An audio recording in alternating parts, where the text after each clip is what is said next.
But as soon as she got like halfway to her goal, her stress level would go up and she'd start eating more to compensate for the stress, and she would sabotage her weight loss.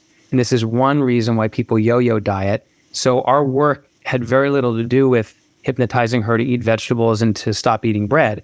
It was really about clearing the trauma. I had a client once, I think this is maybe one of the best examples of secondary gain I can tell, who was overweight, let's just say 30, 40 pounds, 50 pounds overweight.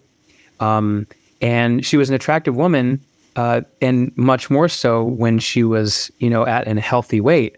And she was probably in her 30s or so when I met her.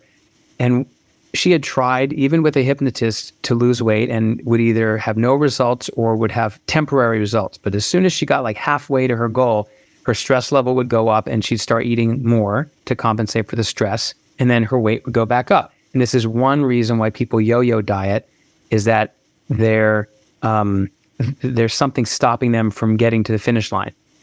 And so with some questioning, I found out that when she was in college, she experienced date rape.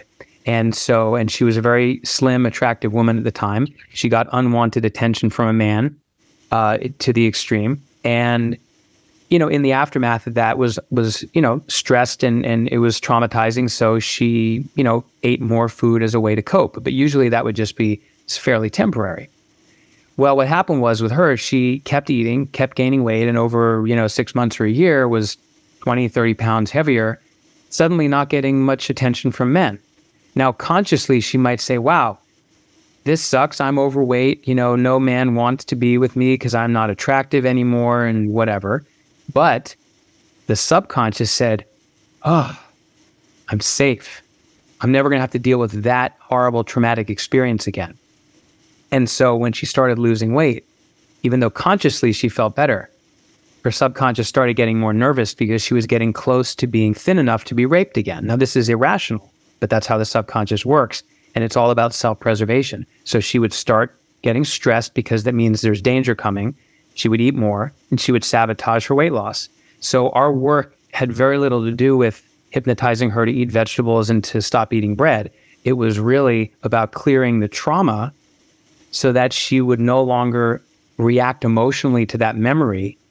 And so her subconscious had made peace with what had happened. And she no longer needed to eat to be safe.